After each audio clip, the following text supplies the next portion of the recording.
Welcome, everyone. This is a first, not something I ever thought we would be doing, but here we are having a virtual lunch.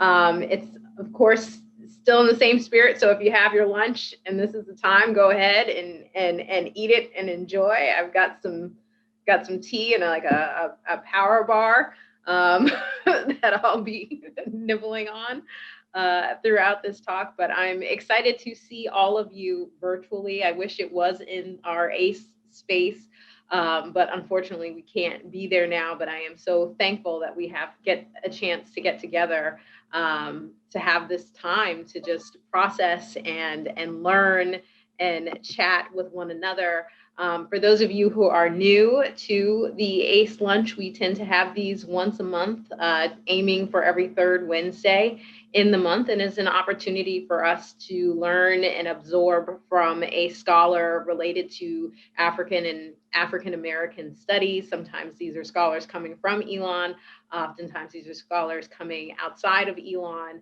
but joining our community nonetheless. Today's AASE talk is co-sponsored with the Philosophy Department, Peace and Conflict Studies, and Women's Gender and Sexuality Studies.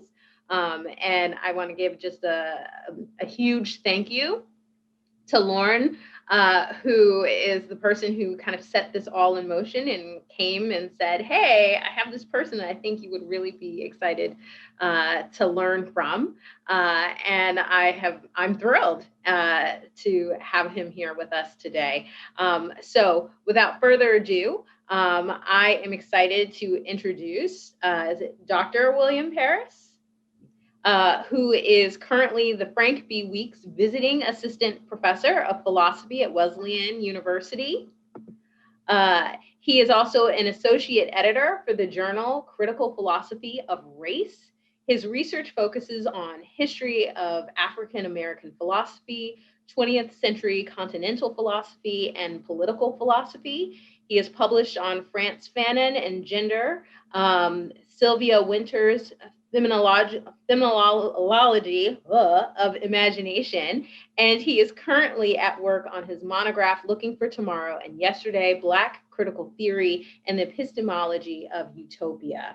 In this book, he argues that history and social theory ought to be conjoined so as to draw utopian insights from failed struggles for freedom and racial justice that can guide our contemporary analysis towards a reconstructed society. And today, the title of his talk is Looking for Tomorrow and Yesterday, W.E.B. Du Bois and the Utopia of the Souls of Black Folk. We were talking earlier about how this is one of those books that just really kind of lays you, it just opens you up, and it's timeless.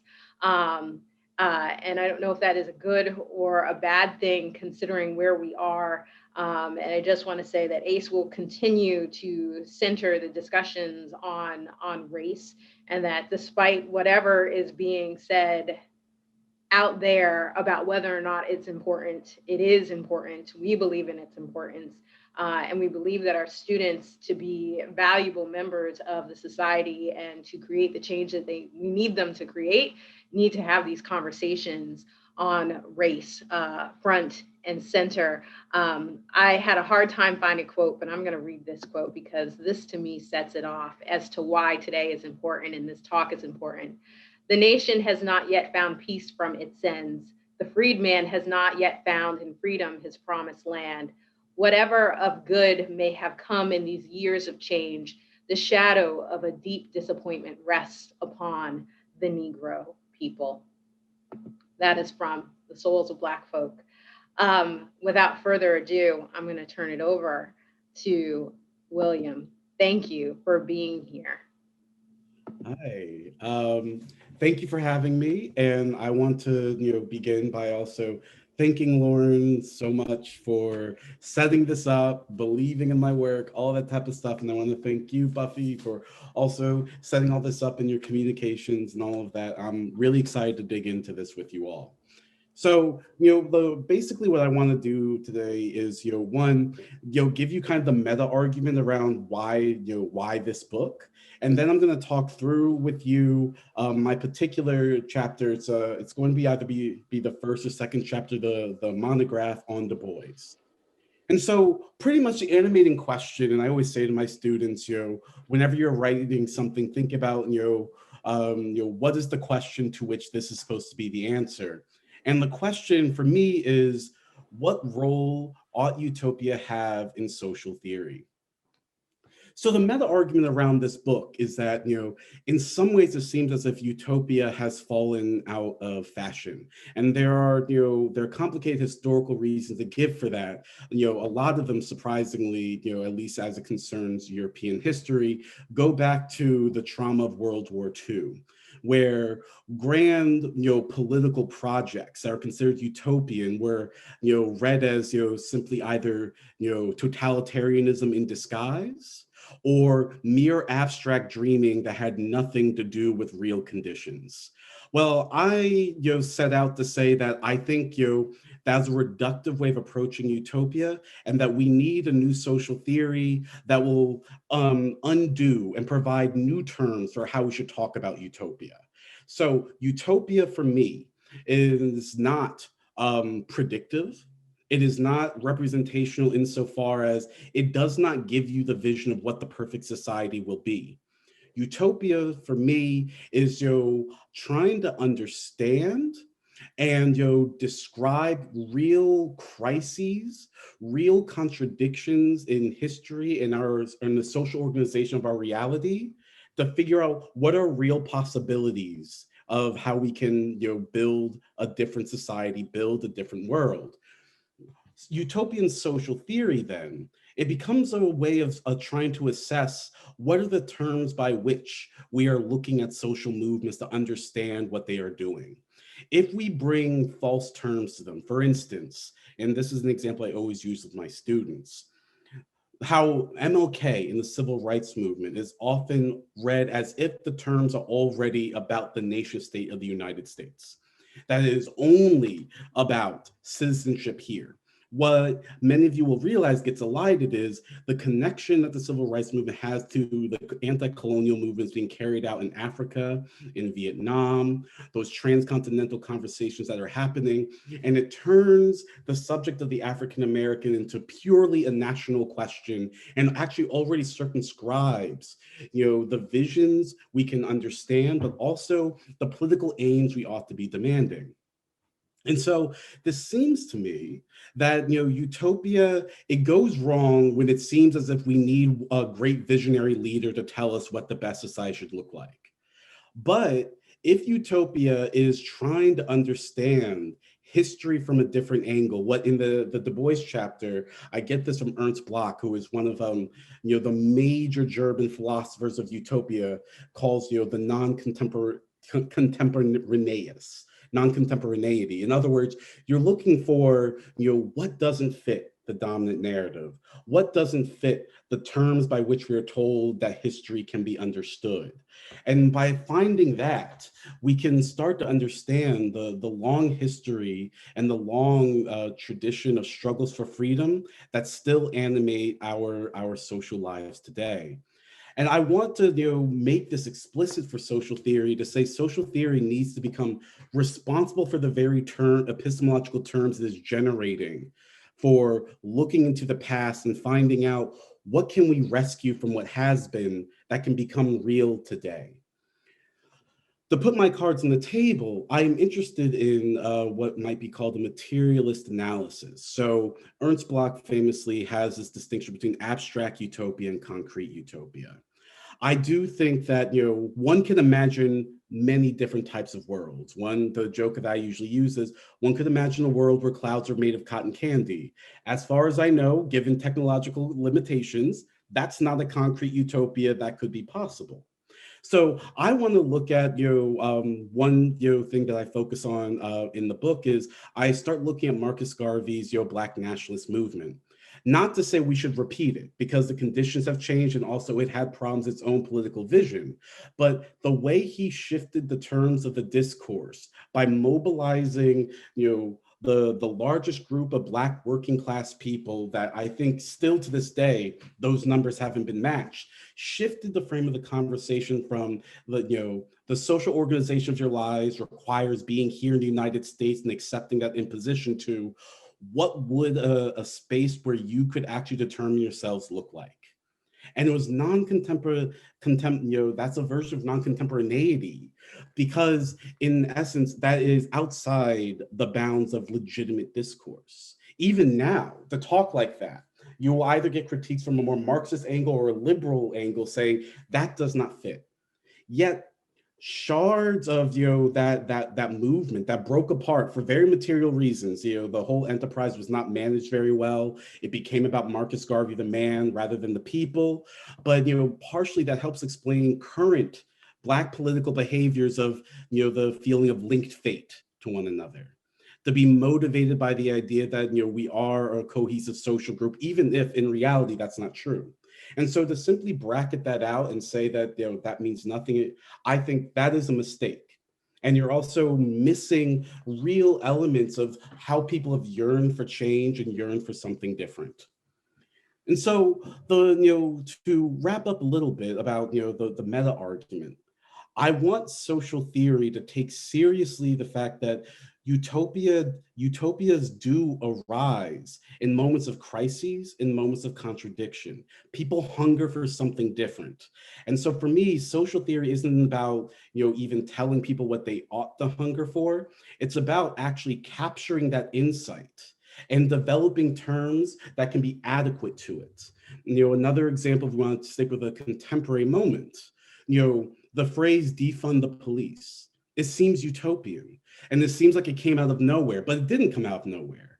Activists and organizers have been talking about this for a very long time. And because of a agglomeration of crises, of a pandemic, economic downturn, et cetera, it's burst in to the to our epistemological field. And the problem is we need to be able to have the types of terms that can understand what is the claim being made there. If the claim is being made, how can we change things that, just enough so they remain broadly the same? Then you're missing this utopian claim that's being made, which is we want a society that is reorganized, not just differently, but around sustaining and valuing not just the lives of Black people, but our lives generally.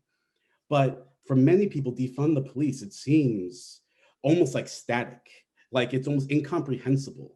How could we ever have a society in which the police are defunded, which speaks to a lack of our imagination and a lack of social theory to encourage, not break faith with that insight. And so for me, social theory always comes a little bit late to the moment, but its responsibility is to try to, keep the torch alight for utopia, to keep providing the very terms under which these claims can be rendered intelligible so that we might actually have different practices. And so looking for tomorrow and yesterday is about what is our relationship to history? What have we inherited? And what has been obscured in how we've been told our history has formed? What have we missed about new ways we can live together, work together, and actually create a different type of material situation? Which brings me to Du Bois. I start with Du Bois, one, because it seems so much of African-American theory, or what I call Black critical theory, must pass through him. But I also start with Du Bois because I want Du Bois both to be a model, yet of what I am calling of looking for tomorrow and yesterday, but he is also someone I am taking as an example of what this type of theory can look like. What do I mean? Well, I give what I think is a rather different reading of Souls of Black Folk, insofar as, what has gone unacknowledged, the non-contemporaneity in the text is that Du Bois writes Souls of Black Folk, I believe, in the shadow of Plato's Republic. By that, I mean, Du Bois, understands Souls of Black Folk not just, not only as critiquing the present Republic of the United States, but also giving a vision of what the better Republic would look like. And for him, the better Republic, the better social whole will be around this notion of a society in harmony with itself. That the wrong of the color line, the wrong of racism, is that it actually makes the American Republic disharmonious.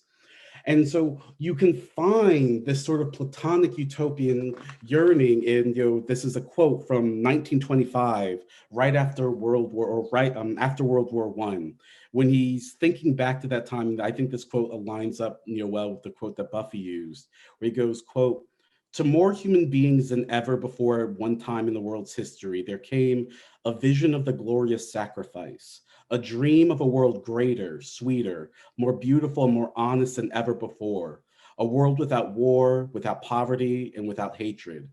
I'm glad it came, even though it was a mirage, it was eternally true. Today, some faint shadow of it comes to me again." And so you have Du Bois looking back, and this seems to me like the quintessential utopian moment where he is saying, it was a mirage, yet it was eternally true. And so for Du Bois, the better republic, the truer republic, he needs to find a way of thinking how it can come through in this situation of the false, in this situation of racial division. And so I see a type of strange imminence going on here, where he's saying the form of the better political life is here if only we can adequately see it, adequately represent it to ourselves. But there's so much in the way that's preventing it from happening. But this language of harmony that I think that he does get from the Republic, where the good life will have everyone playing their role as they ought. It does, and part of this chapter is appreciation of Du Bois, but it's a critique of Du Bois as well, where I want to show how utopian social theory can go wrong, insofar as what else Du Bois takes from Plato's Republic is the model of the philosopher king or queen. For those of you who know Du Bois, this is his argument for the talented 10th. So Du Bois develops this social theory that I think is interesting in some ways, or we might call it social ontology, where Black people are they're at disharmony with the dominant republic because of the ways that slavery has stunted their economic growth, has disrupted their cultural patterns. They are literally not in sync with the broader civilization. And so he is trying to develop an understanding of how can they be brought in, how can they be made contemporaneous with the broader society. And that's going to come through this notion of a talented 10th who can cultivate these Black people and bring them into harmony. For Du Bois to even do this, he is obviously dealing with the problem of a dominant racial science that sees Black people as naturally inferior, that sees them as incapable of joining with civilization. So he develops an understanding or a model of inquiry that sees even our material existence as always a juxtaposition between natural forces and laws, and what he will call in this unpublished essay called Sociology Hesitant, the law of chance as it concerns human action. For Du Bois, if there's chance, that means that Black people are not completely determined. And so he wants to use that so that he can say that, given the right conditions, Black people can be lifted up and joining in with this republic. By doing that, what's interesting though, is that, Du Bois, in effect, he actually historicizes Western civilization and shows that it is not a natural outcome of superiority, but it is due to cultivation. It is due to taking, real possibilities that are there and, molding, a more cohesive republic. This also means for Du Bois, though, that if this was a product of human action, This is, Du Bois's strange relationship to the tradition of Western culture, where you might think that Du Bois would say, we should reject this tradition that has buried us in stereotypes, that has, designated us as lower and all of that. But that's not his relationship to Western culture at all.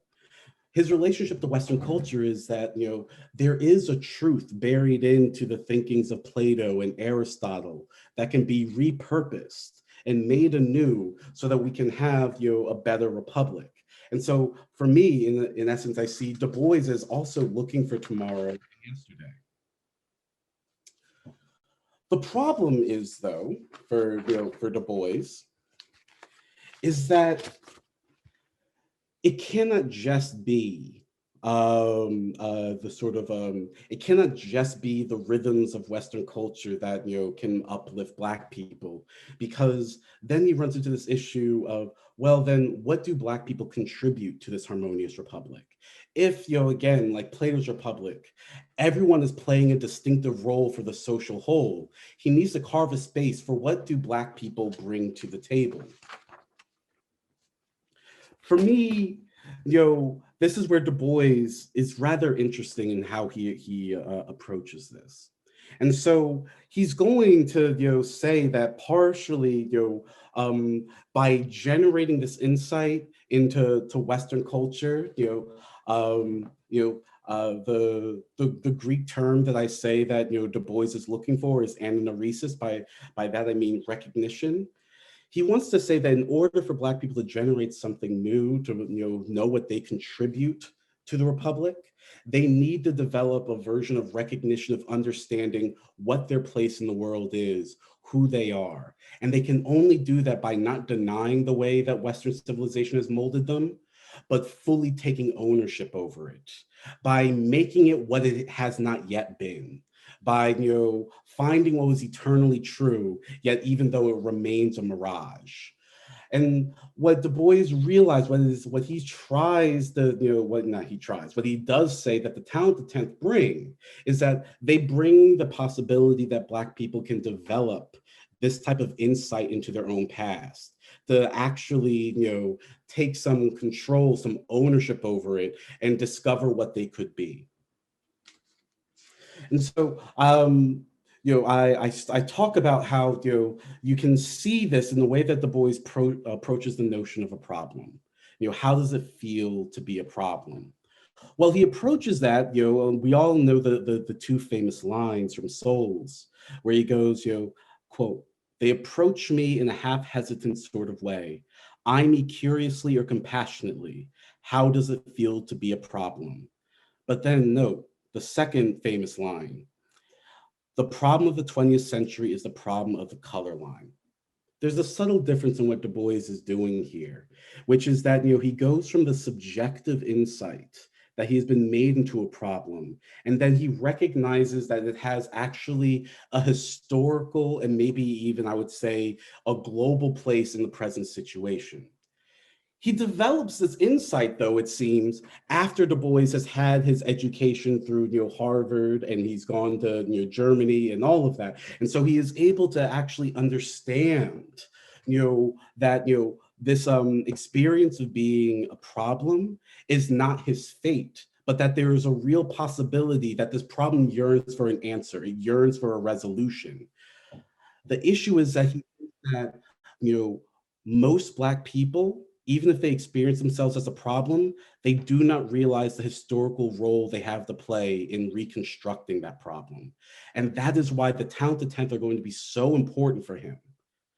As for Plato, the Talented Tenth are the ones who can bring wisdom and insight to people who do not have the capabilities of understanding their role in the Republic, and maybe should not. As we know, Plato, at least in the Republic, seems to distrust a broad democracy. And so for Du Bois, he generates this idea that I am deeply critical of that. What social theory should be is almost didactic towards other people. It should tell them that what they should be, what they ought to be. But what I think is important, though, is I think it's important that we do develop insight into our situation, that we do develop an understanding of the subjective struggles we seem to go through, what their place in objective reality is. That it is not simply because of my poor character, but it's because of the way a society is arranged and organized. This seems to me, and this becomes most important to understand this in two ways. One, Souls of Black Folk in many ways is a strange sort of also autobiography of Du Bois. He makes himself an example for the American nation.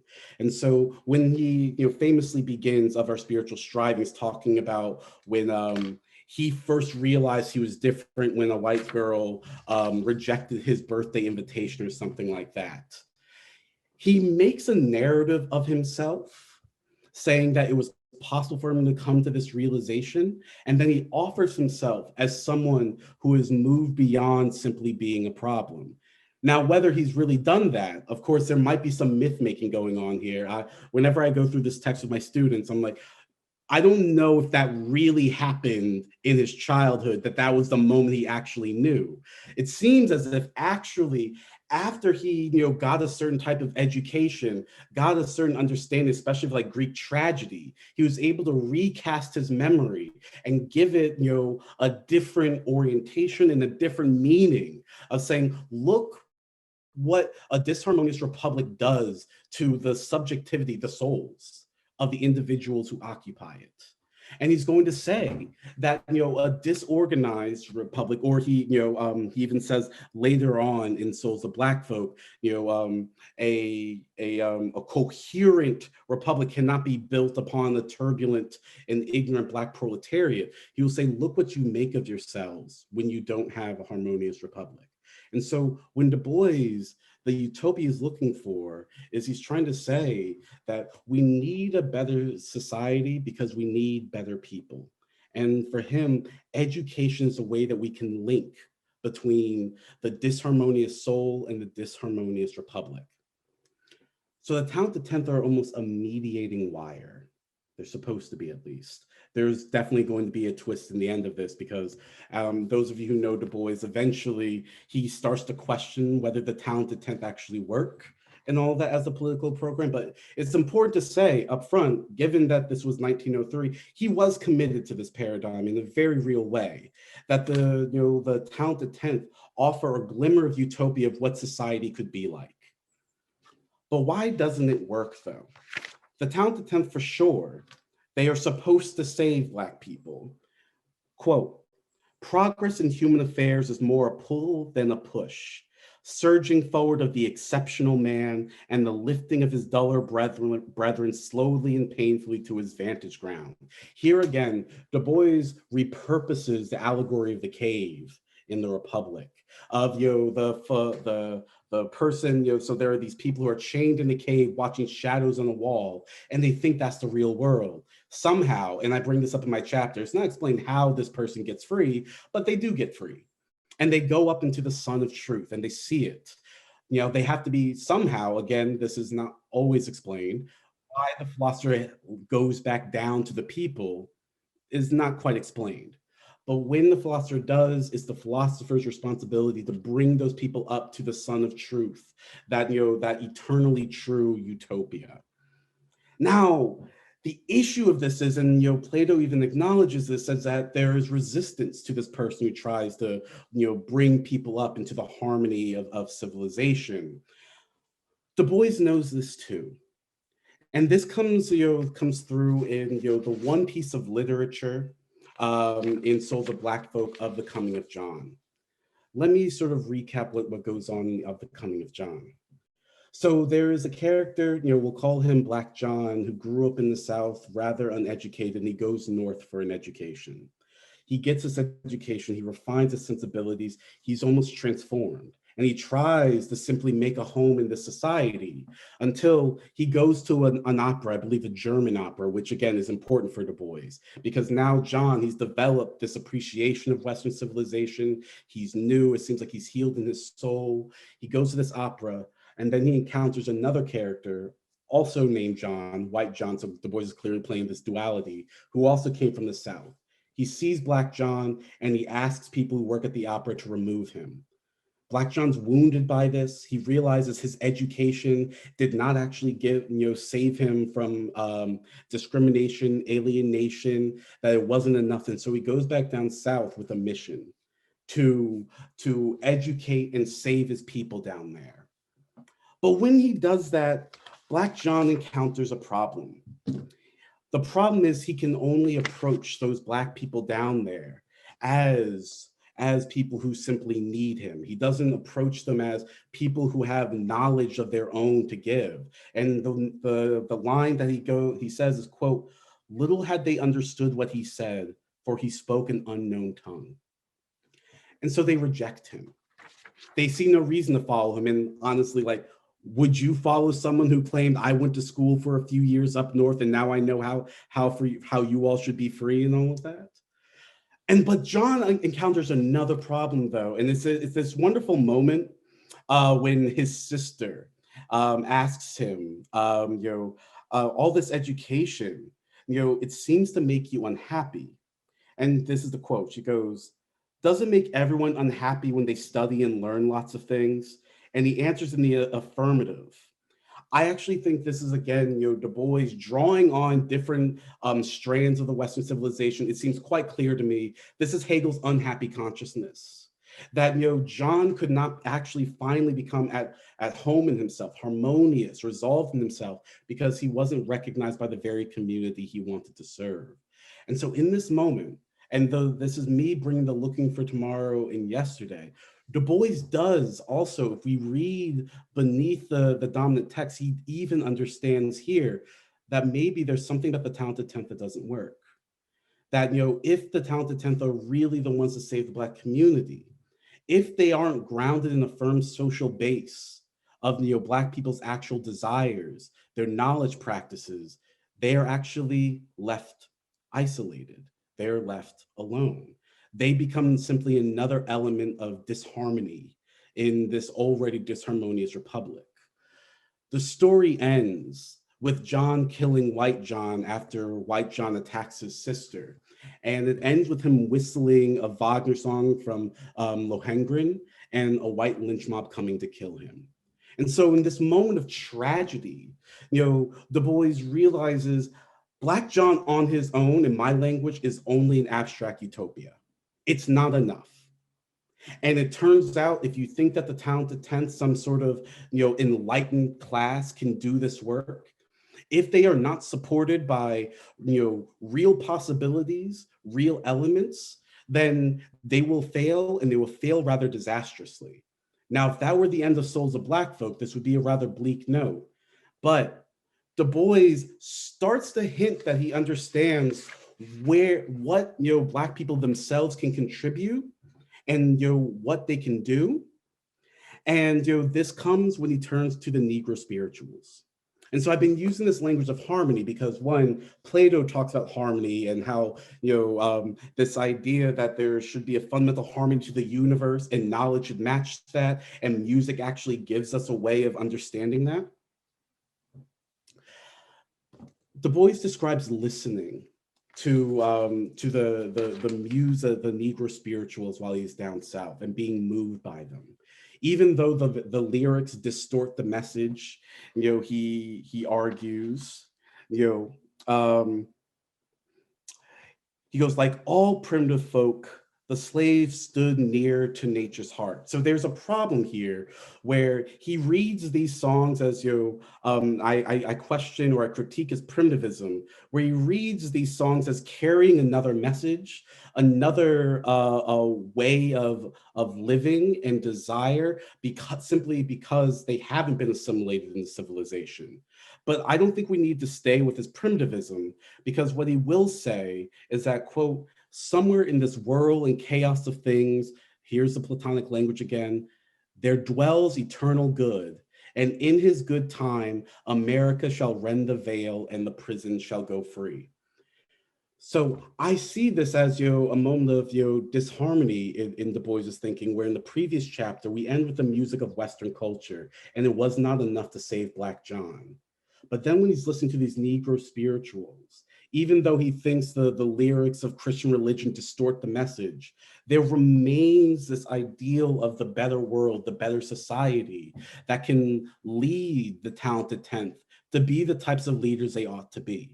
So even though Du Bois does not completely discard the talented 10th ideal, he does start to gesture to this idea that, social reality is composed of multiple rhythms, multiple possibilities, and if they can be brought together in the right manner, a new way of living can come forth. And he thinks in the social practices of the Negro spirituals, I want to say a little bit more about that, there already is a different form of social life at work there. So in some ways, this can sound metaphysical in Du Bois's part, but I actually think, again, he's being a realist, that the ways that these songs are passed down from generation to generation, the social form of the Black church, which brings Black people together so that they can debate, plan, understand each other as actual political agents, that, in there harbors the seed of something that could show what a real democracy would look like, republic would look like, at least. This is, continued about 30 years later in Black Reconstruction, where Du Bois tries to make the case that we've misunderstood the history of Reconstruction, that Black people are always ready, in essence, for political agency, but we need to rewrite the terms by which we understand that. That's a later Du Bois, but what I'm saying is that's still here. And what is still here is that, Du Bois is trying to attune himself to present social practices that can give us an understanding of how we can live differently with one another. If Du Bois is right that we need recognition, and oops, let me look at the time.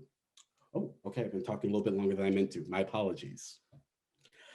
To wrap up, I see me as approaching Du Bois as I see Du Bois as one very attached to utopia and this understanding of building a better republic, even though I think it goes wrong. But I also think there's a way of reading Du Bois that can allow us to understand what are the imminent practices around us that we have yet to understand.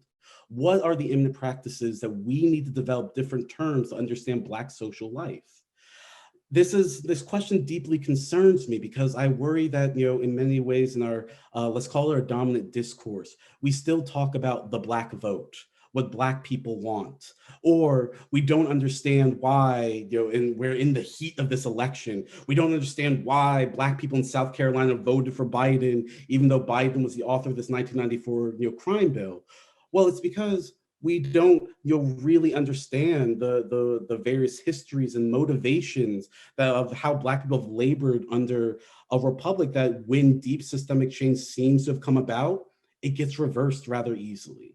A backlash happens. And so if you don't understand where people are at, where they are coming from, whether you are someone who is more moderate and you're like, vote, or whether you're someone who is more towards the left and you're like, disconnect from the Democratic Party, unless you learn how to speak, to these people's rhythms, how they understand their life, then all you're going to be offering is abstract utopia, and it's going to be really hard to generate a really robust, enduring, protracted movement.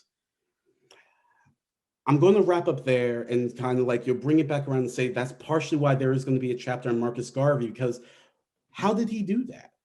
Why was that possible given all of its faults? And with Du Bois, why didn't the talented 10th work? Why wasn't it able to accomplish what he wanted it to accomplish? And so what are these, ideas and practices and projects of freedom whose day has not yet come? And that seems to be, for me, the question of utopia, of asking what has not yet had its day? What still, even though it seems to be a mirage, can still be shining eternally true, so that the social theorist can reorient him or herself to think differently and actually furnish a theory that can not break faith with what people are doing. Thank you very much. Hey! Ah, so good. I'm super excited, and I have a ton of notes and questions and thoughts, and I can monopolize this whole conversation, but I don't want to do that. So unless you all want me to, and I will go there. But can I open it up? Does anybody have any questions, comments, places for clarification, or just to go deeper? Will, are you ready to have this conversation? I think I am. I think I am. Good. So if anyone just wants to jump in, great. If not, you need someone to jump in, I will jump in. I'm happy to do it. Lauren's saying she'll jump in as well. But do you have anyone who would like to start us off? Any conversation? Can I ask a question? Yes. First of all, it was so beautiful. I'm so happy, and I'm so sad that I'm not with you in a room, but so happy to be able to hear this. I love it so much, but I just want to see where you locate yourself in relation to into Afropessimism, especially in terms of how Du Bois ends Dark Water, which is with the comet, and then Sadai Hartman's reading this summer about the comet, right? In which she basically is reading the comet as something like the only corrective to the world is the end of the world, right? Only way in which the his name is Jim, I think, in the comet, can be himself, be a person, is if the world ends, which is a very different kind of thing maybe than Utopia, right? Or maybe it's not, I don't know, right? So I'm wondering where you locate yourself in reference to that, because you got me thinking, this is the last thing I'll say, the options have been for me between abolitionism, which is this, I think, Afropessimism's prime for, or assimilationism versus reformism, But Utopia is actually some other option between abolition and assimilation. And I don't know where you look at yourself and then where Du Bois does, especially in his movement as he turns away from the early stuff. Yeah, that's a really wonderful question. So one, it will also depend on what you mean by abolitionism, because I do see, abolition as a utopian project insofar as it's about, how do we overcome and reorganize our social situation? In reference to my relationship to Afro-pessimism, because I take a more materialist orientation, what I mean by materialist is, I am trying to look at the social dynamics, the movement of political economy and all of that, and how within that, new possibilities of a different type of society can be generated. It seems to me that when Afro-pessimism, makes a metaphysical argument about the almost this unchangeability of white supremacy, I think it misses the ways our moment is actually composed of discordant rhythms. That our moment is not simply one absolutely present and inert time of white supremacy. That there are always different not just practices, but different possibilities coursing through. And so this is partially because of my sort of metaphysical picture of reality, which is it's always in process. It never is, absolutely stable. And the reason why I think of it that way is when I think of the ways that the American Republican political system has responded to utopian projects by Black people. If you want to go to Fred Hampton and the breakfast program of the Black Panthers, if you even want to go to Marcus Garvey, they got him basically how they got Al Capone, which is on mail charges that he, the way he used the mail. Why all of this violence, all of this effort, if it were really the case that, let's put it this way, the ruling class thought their position was as secure as they sometimes seem to say that it is. It seems to me all of this violence is because there is an acknowledgement that, there's real possibility in utopia, that, this wouldn't be necessary. All the transformations, if we want to call it white supremacy, but again, I read it the way it's wrapped up in capitalism. All of these transformations, all of this work to break up solidarity, to assassinate leaders, to these disinformation campaigns, it seems to me I want to take them at their word And it seems to me you're saying a real possibility is there. And like, let's keep pushing that. And so it's about, does Afro-pessimism generate the types of terms to understand looking for tomorrow and yesterday? Or does it, generate the terms by which we understand yesterday, almost, to put it this way, if I want to reverse it, does Afro-pessimism generate the terms by which we look for yesterday in today? And that seems to me a very different approach to social theory. And don't get me wrong, there is worth for finding yesterday and today, of sussing out things that we thought we got past, like cling on for dear life. But if that monopolizes our social theory, then I worry about the types of relationships we're generating with nascent political movements. This is a moment of great opening and also great terror. Like those protests after George Floyd, the numbers apparently are in the millions of people who are out in the streets. Now, that's not saying that in of itself is change. You need to organize that, but you also need to be able to say that this didn't come from nowhere, to furnish it with a historical continuity so that this is also an ongoing project that's been happening, so that it's not defeated from the outset. And there were some people I saw, I mean, granted, the internet is not representative, but I saw a certain social theorist saying, we know that white supremacy is going to reconstitute itself. And I'm like, one, what's the point of saying that? And two, I don't know that. I really don't. And so that is how I'm coming at it. I'm trying to say, well, what if it hasn't all been just one long tragedy? What if it hasn't been one long dystopia?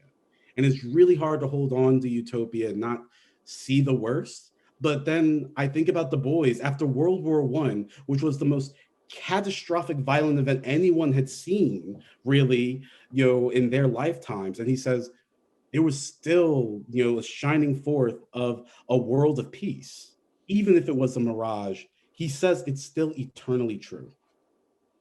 And so that, yes, Du Bois is like any human being. He has his ups and downs. He does go through a pessimistic period, especially nearing the time when, he leaves for Ghana and all of that.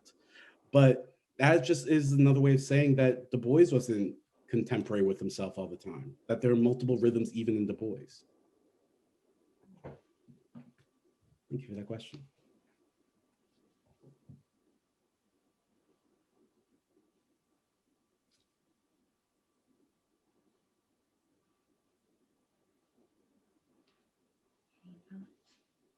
Well, I'm just going to jump in then. There are so many things that I made note of. The idea of the Black John and the whistling, the humming of the tune, I immediately connected to the book Whistling Vivaldi. I don't know if you know that book by Claude Steele that talks about kind of a precursor to implicit bias. And the story is that it's I believe a Black professor at University of Chicago. University of Chicago is on the South Side. He's always walking around. He's constantly seeing people immediately cross the street because they're assuming that he is a threat. And this is a book that's based off of Claude Steele's work on stereotype threat and again, implicit bias. And so to cope with the fact that people are perceiving him as a threat, he tries to engage in some innocuous cues or priming to diminish the threat by whistling Vivaldi. The assumption that if he whistles Vivaldi while he walks, that these persons will recognize this as a classical tune and automatically assume that he has some type of culture, some type of training. So it invokes that kind of talented 10th kind of ideology, like, listen, I'm okay. You don't have to worry about me. And so the idea, I don't think he was making the connection to Du Bois at all and Black John, but the notion of that music, that the idea of the singling, the cool pose, all of those things kind of coming through your talk was really interesting. And when you talk about the idea the talented 10th being a persons who have this ability to bring awareness, that they're, almost like they're seeing it for what it is, and they're trying to bridge this connection. I started wondering in your discussion with Utopia around this idea of, can Utopia be occupied by the persons who try to build it?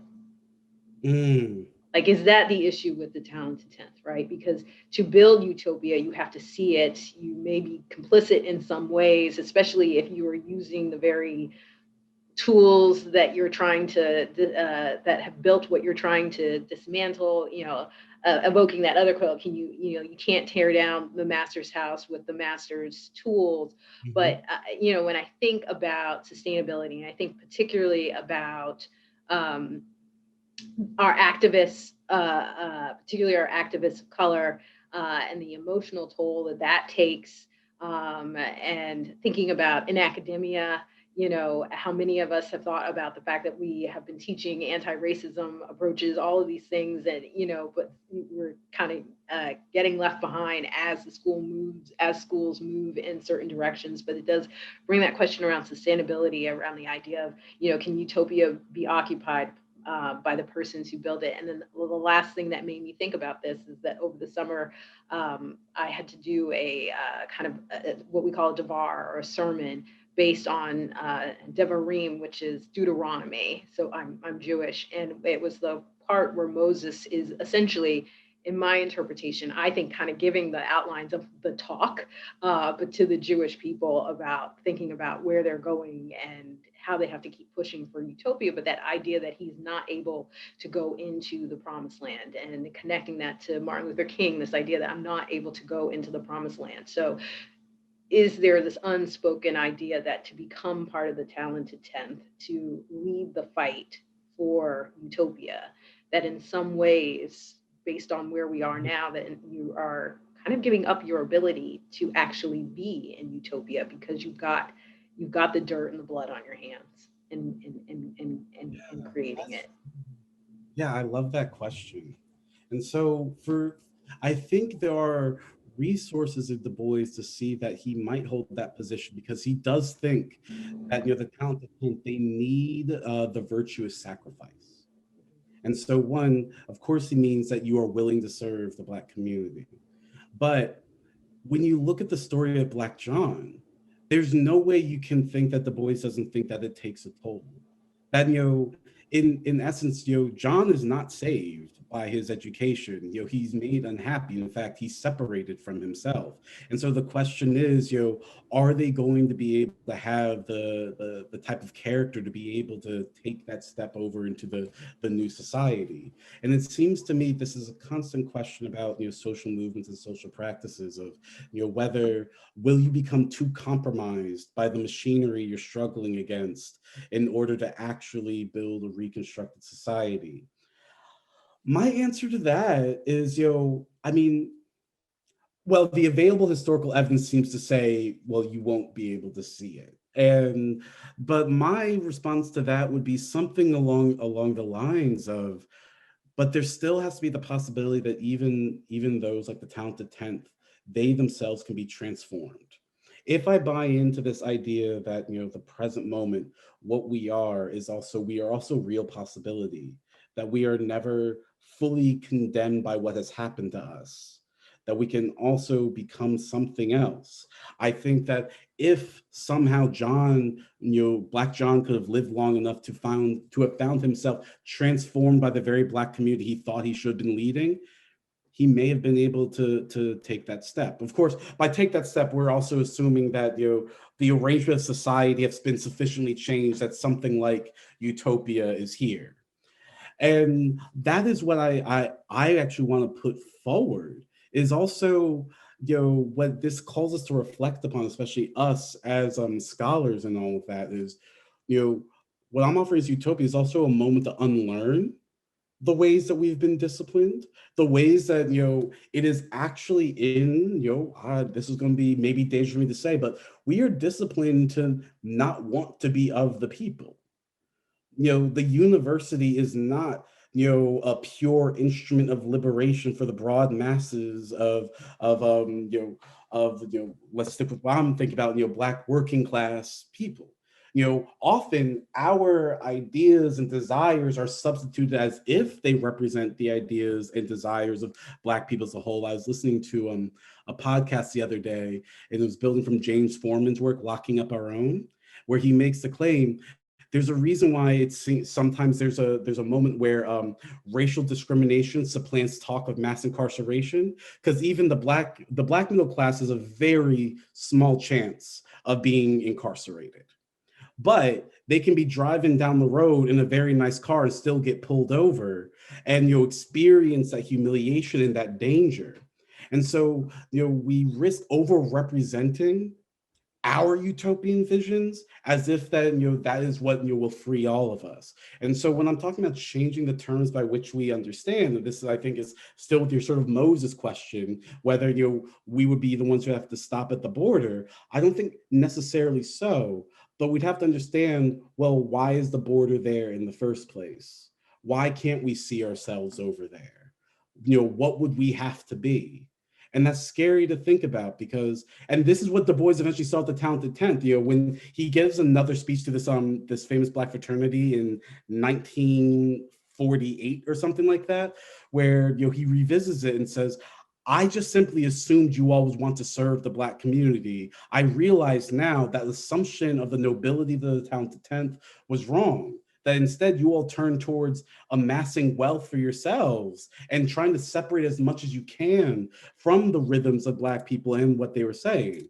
Now, in some ways, I think maybe Du Bois is rewriting his own history a little bit. It's not quite clear he fully saw that. I argue there are elements there, but that is still prescient for us today. We have to ask questions about, what are these Black mayors doing? What are Black police captains doing? What are these Black celebrities who claim to be speaking for all Black people? What are they doing?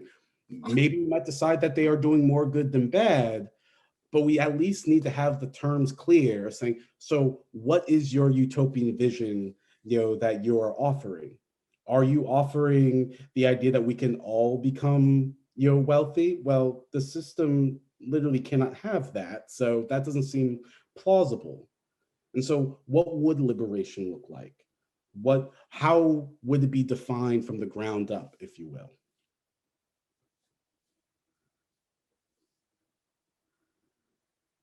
One last thing I will say about that, after everything I've said, I saw your hand drop, but I just realized I want to leave it on this note. I still do think that there's a role for social theory, but again, it will always be about trying not to break faith with what is emerging. And so it is not saying that what we do here doesn't matter. It is about reorienting. So what are we analyzing? How are we analyzing it? What paradigms are we bringing to it? And also understanding that this position is rather different than, let's put it this way, a Black person in the South who hasn't gone to college. My mother, she did start her own company, but I start talking about like abolishing the police, and she's like, what are you talking about? What is this? Which doesn't mean that it's wrong, but means like I clearly don't know how to communicate with her about what's at stake there. And that's a problem. Thanks, Will. Yeah, just to follow on Buffy's question, or just one comment, but then I do have a question. I really like, this is the second time I've sort of heard your talk here, and with the parallels with the Republic, and it gets stronger every time, and I'm more convinced every time, right? Of the ways that you tell this, and I really like it.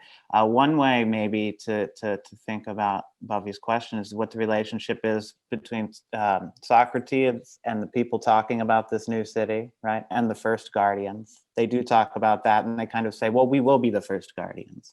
Sure, we will, but they don't say how it is they're going to make this leap from founders of this vision into the real administrators of it. And they think the second generation that they raise up from children in the system will be the real first guardians, but they'll have to do it for the meantime, right? And so thinking about the relationship of that, and then also the relationship of Plato to Socrates and the interlocutors, Plato actually making this whole plan of the people making the plan, right?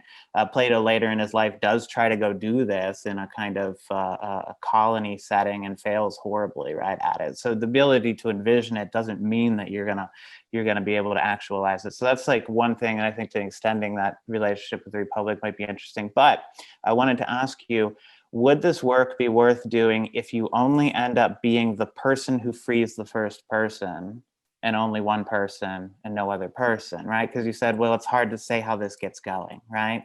But what if you're one of the people in doing this work to go down to free someone else, who will they'll go up, who will free someone else, who will go, is that, and let's say the utopian vision lives through the freeing of individuals through teachers and students, but maybe doesn't get, would this be worth doing? Yeah, so there are two other Black thinkers who I think articulate this insight, because you're asking about the relationship between inheritance in this project.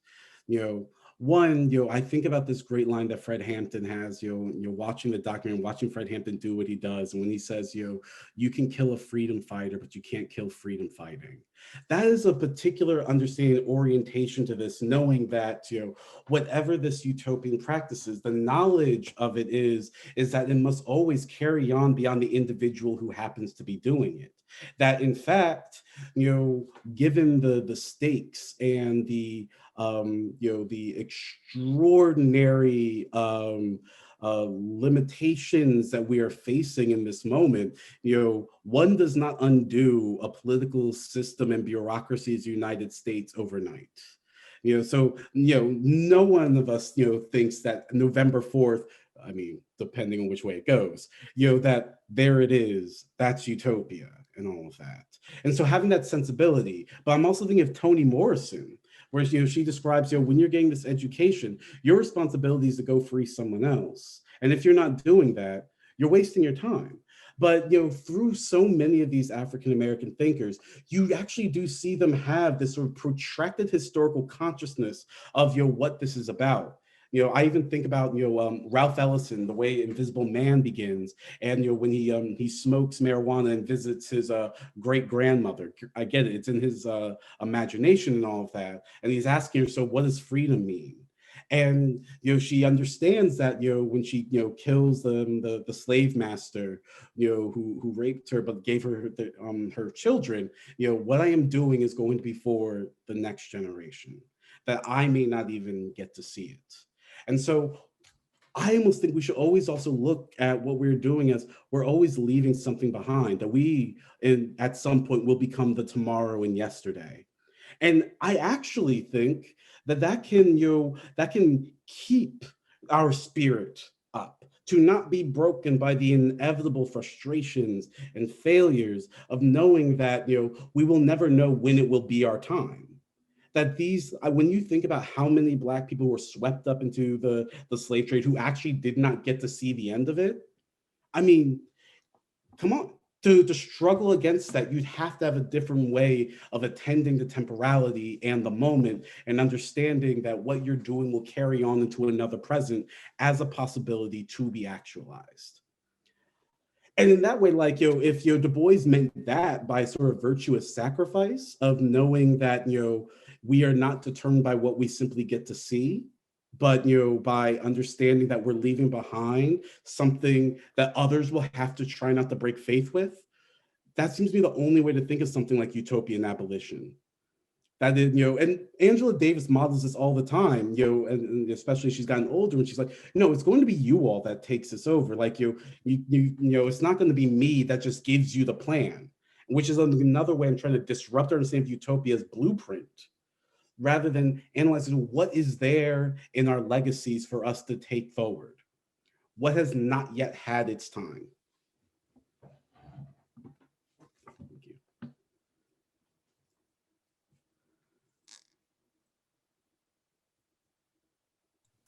That was great. Thank you so much. I learned a lot. While you were speaking, I was thinking a lot about desire.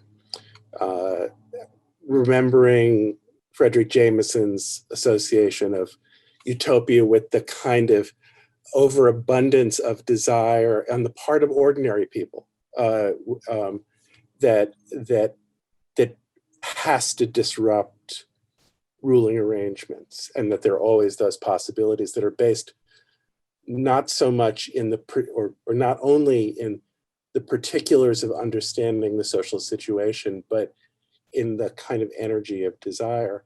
And I connected that to Du Bois's emphasis on strivings in Souls of Black Folk, which seems to be his language for saying much the same thing. And that didn't feel like it was at odds with what you were saying, but it was a different way of understanding both for Du Bois and for critical theory, where the possibilities of utopian thinking are. And I just wonder how you link that kind of argument from desire and the argument from a kind of analysis that you're making together. Yeah, so the reason why I call it a Black critical theory is that it is also me being maybe, a little polemical and trying to say that, what we can call critical theory does not need to travel through the center of mid-20th century Europe, that there is this autonomous tradition of trying to understand what you're calling desires. I think of like hungers or striving that persists, that has its relative autonomy that we ought to analyze according to its own path. And so, do I think that it works to simply, abstractly take, a European critical theorist and say, well, now use those terms to understand what's going on in this African-American tradition? I think not, because, the types of questions around national belonging, around solidarity, around how one can feel so alienated from the place that they have been, what one hungers for, what they're striving for, the protocols will be different. And even their historical actuality will be different. So I actually think, I like starting with this notion of your desire or hunger, even because hunger indicates I'm missing something. What is it that I want? And now the hunger in itself won't tell you what the better society will look like, but it can be evidence that it's not here yet. And so what are the conditions of that hunger? And you can see my materialism coming back, not just like hunger for food. What are you feeling deprived of? What are you deprived of? What do you need? Du Bois, I think he is right about this, that people hunger for more than just food. They do hunger for knowledge. They do hunger for belonging. And then you build from the hunger of like, well, then why is that hunger there? And that allows you to historicize the hunger or the desire. Instead of take it as like an abstract yearning, you actually get to understand dialectically why that hunger belongs in that social arrangement, and that's already actually speaking to something beyond that arrangement that is already harbored within that. And that's what's important for me in order to make the case that real possibility metaphysically and politically makes sense, that it isn't something that comes from some other world and we're hoping for a miracle, that is already within these arrangements and people are demanding for it, even if it's inchoate, even if it's not fully formed. Well, that's when the social theorists can help and try to understand, so what is the static that's frustrating the enunciation of this hunger? Thank you. I think that's great. Important.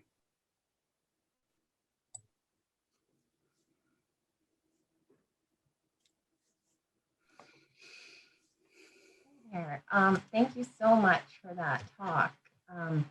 I took a lot of notes, and a couple of things that I really connected with were the idea of reorienting and looking for tomorrow and yesterday. And you talked about that he was able to recast his memory to give different meaning. And I know Lauren and I have been working a lot with thinking about who is the authoritative voice on what history is and how to disrupt that and how to reorient, because I think all of these are like recentering different voices is important to do the unlearning of the other history. So I'm curious, like, because we know that like the archives and the canon are super historical, and those get to be the authoritative sources. But I was just wondering if you could talk about where people might look for that tomorrow and yesterday. So, well, as a plug, I mean, I hope my book can be a place to look and all of that.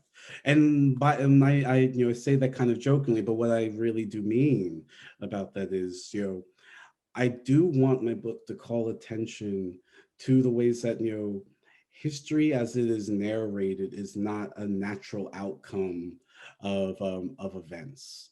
It is, a product of struggle, of interests. And, so what does it mean to try to, provide a different historiography? Well, another thinker who has impacted me greatly is I actually see that this is what Cedric Robinson's project is. So many people get from Black Marxism the notion of racial capitalism, which is both contentious, but also people use it for a variety of angles and try to refine what he's doing with it. But if you read his other books, specifically his first book, The Terms of Order, and an anthropology of Marxism, becomes quite clear he does explicitly have a utopian project, which is he is trying to challenge the very terms by which we order our history, how we make it make sense. That if he can offer, an alternative historiography, he's saying we can also offer a different genealogy of our political practices and what their aims ought to be. And so partially it's not, just going to thinkers outside the canon, but I want to say you have to be looking for the non-contemporaneous. You have to be looking for what doesn't line up in order to challenge, the ways that the archive is overwritten. And by that, you have to start asking about the people who make history, yet maybe they didn't leave writing behind and all of that. You have to start, asking about, the history of, I think that that's what's like really interesting about Du Bois and the Negro spirituals, is that, that is not necessarily, it's written after the fact, and even does have a line in there. And I'm getting this from Stephanie Shaw's Du Bois book, that even the meter of the music doesn't exactly line up with the Western writing of music, but you work with what you have. And that indicates, not a cultural difference in sort of like an innate difference, but, an understanding of a different trajectory by which we can understand history. And so to even historicize the writing of music, which is supposed to be simply the natural marking of harmony, to show that even that, and is a mark of a particular cultural project, well, then we're allowed to challenge, and the way that I end the chapters, we're allowed to challenge, the terms by which we are thought to be harmonious. We are allowed to challenge what it means to be contemporary and demand a new arrangement. To put it, rather starkly, early Du Bois, he doesn't challenge the form of industrial capitalism. He's simply trying to say, how can Black people become harmonious with it? But if that's still going to end in alienation, then we need to ask, well, we don't want to be harmonious with that, as if industrial capitalism were the only history one could write of the world. That what it means to have a higher standard of living is only this arrangement of affairs. Well, that's not true. And that's why Cedric Robinson, he tries to make the rather polemical case that socialism predates capitalism. He sees that as breaking with how even Marx wrote history, that, socialism or communism must come from only as possible, can only come from within, capitalism. But he's saying, no, peasants in Europe were demanding their land even before what we understand as capitalism came about, that they understood something as solidarity. And I think that does make a difference, because it allows us to even answer the critique of, people just aren't built that way, whatever that means. Is to say, like, no, how people are built, what their nature is also a product of a particular archive that says this is the only thing we've been yearning for. But we can contest that. Thank you. Thank you. I just want to be mindful of time. I know you have to meet with a student as well, so we're coming up on 1:30. If there's any last question that people have. I think she froze. Let's see. So Buffy was just saying she wants to be mindful of time because we know that you have meetings to get to.